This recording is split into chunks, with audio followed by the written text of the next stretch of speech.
তো ডিস্টেন্সটা কমে আসতেছে আমেরিকার সাথে। এখন ইন্ডিয়ার সাথে যদি আমেরিকার ডিস্টেন্স একেবারে জিরো হয়ে যায়, এখনও কিছু আছে, তাইলে কিন্তু এইটা আমাদের জন্য একটা বিপদ হইতে পারে। এটা কিন্তু একটা একটা একটা আমি বলবো আর কি। 2 নম্বর হলো, দেখেন, সেনাবাহিনী যেহেতু করিডোর দিতে চায় নাই, আমাদের ওয়াকারুজ্জামান সাহেব করিডোর দিতে চায় নাই, সুতরাং এরকম কি কোনো ব্যাপার ঘটতেছে যে সেনাবাহিনীকে আপনার ডিফেম করা বা সেনাবাহিনীকে তার ইমেজকে এরকম চলতেছে কিনা আমি জানি না, I am not sure about it. যদি তাই হয় যে সেনাবাহিনীকে ডিফেম করে বা সেনাবাহিনীর শক্তি খর্ব করা বা এটা ইত্যাদি, তাইলে কিন্তু বড় ধরনের বিপদ হবে। কারণ পিস কিপিংয়ের একটা ব্যাপার আছে, হ্যাঁ, তারপরে supreme court and the army. তো সেইটা আমাদের একটু দেখতে হবে যে মানে এই জিনিসগুলোকে আমাদের কনসার্ন থাকতে হবে, এটা মানে সচেতন থাকতে হবে। আচ্ছা, চায়না আমেরিকার ব্যাপার দেখেন, ফর এক্সাম্পল, যে আমেরিকার প্রেশারে বা তাদের কথা মতো আমরা আকসার যে সময়গুলিতে আমরা সই করলাম, হ্যাঁ, তাইলে কি হবে? আমাদের যে আর্মস, এইটার তো মেইন প্রকিউরমেন্ট হয় চায়না থেকে, কিন্তু এই চুক্তিগুলি করা হলে কিন্তু আর্মস প্রকিউরমেন্টের কতগুলি বাধ্যবাধকতা থাকবে, কোথা থেকে কিনতে হবে না হবে, তাহলে এখানে একটা কনফ্লিক্ট দেখা দিবে আর কি। সবটা মিলে মানে আরেকটা বড় ব্যাপার যেটা আমি প্রথমে বলতেছিলাম, যে Turkey is becoming a super power in this region, day by day, gradually in this region, হ্যাঁ, সুপার পাওয়ার, বিশেষ করে মানে ধরেন যে ইসলামিক কান্ট্রিগুলো বা এইসব এলাকায়।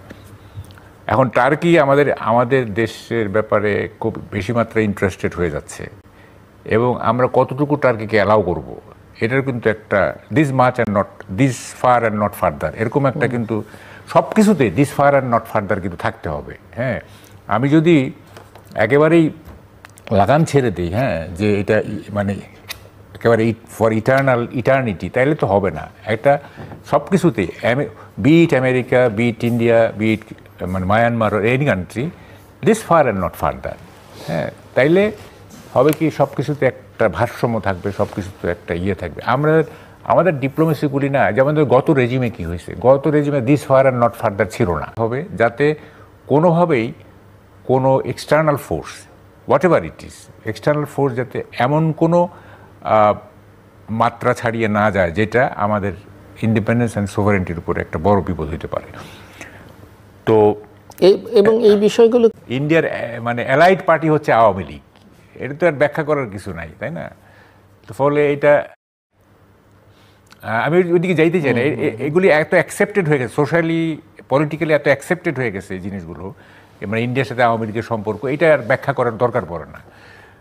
তো এখন ইন্ডিয়ার কনসার্ন হচ্ছে যে এখানে পার্টিসিপেট ইলেকশন, এখানে ইনক্লুসিভ, এখন যদি ইনক্লুসিভ নির্বাচন মানে যদি সে ধরনের প্রক্রিয়া আমরা চালু না করি, তাহলে ইন্ডিয়া ইরিটেট করবে নানা হবে। ওদের তো অনেকগুলো কার্ড আছে, তাই না? অনেকগুলো কার্ড, ইরিটেট করার অনেকগুলো কার্ড আছে তাদের, তাই না?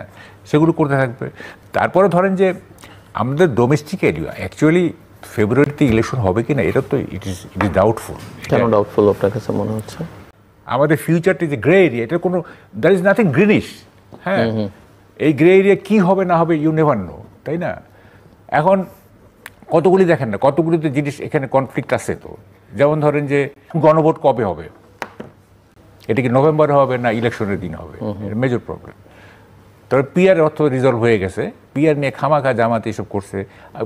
2 মাস আগে তাদের ক্যান্ডিডেট ডিক্লেয়ার করে বসে আছে, আমরা ছাপছি 296 জন ক্যান্ডিডেট, এরপরও পিআর করে, মানে এটা আমরা কিছু বুঝি না আর কি। এটা তো নাহিদ বলেছেন জামাত প্রতারণা করেছে জনতার সঙ্গে। না, এটা তো আমি বলছি আমরা যেদিন 296 জন ক্যান্ডিডেটের নাম ঘোষণা করলাম কনস্টিটিউশন ওয়াইজ, এরপরে টকশো তো আমি বলছি, তো এই আমরা যে ছাপলাম এই যে ক্যান্ডিডেটগুলি, তো এখন পিআর কিসের?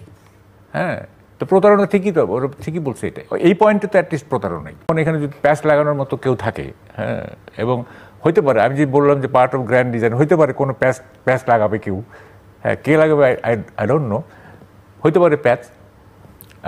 জানেন, এটা খুব সিগনিফিকেন্ট। আপনি এগুলো কতগুলো জিনিস না কেউ খেয়াল করে না আর কি, ছোটো ছোটো জিনিস। ইউরো সাহেব তো ওই যে বিবিসির সাথে বললো যে nobody defines how long will continue. আবে এটা কিন্তু খুবই একটা মানে কি সিগনিফিকেন্ট সেন্টেন্স। জনগণ হ্যাঁ, এরকম কথা সাবকনশাসলি করুক বা কনশাসলি করুক, বলুক, যেভাবেই বলুক, তার মুখ থেকে আসছে তো কথাটা। এবং যদি সাবকনশাস মাইন্ড থেকে হয়, সাবকনশাস মাইন্ড ইজ অলসো মানে এটা থট প্রসেসের মধ্যে আছে এটা। হ্যাঁ, তো ফলে মানে আমার কাছে জিনিসগুলি খুব জটিল মনে হইতেছে যত। আর দেখেন একটা কি বলবো, আপনি ফেব্রুয়ারিতে নির্বাচন করবেন না, আপনার বারবার তো বলার দরকার নাই, ডেট ইজ ফিক্সড, যে কি রমজানের আগে, তাই তো, এভরিথিং ইজ মানে ফিক্সড। তারপরে বারবার ফেব্রুয়ারিতে হয়তো হবেই, ইতিহাসের শ্রেষ্ঠ নির্বাচন হবে, কি কি সব মানে এমন কেউ পেছাতে পারবে না।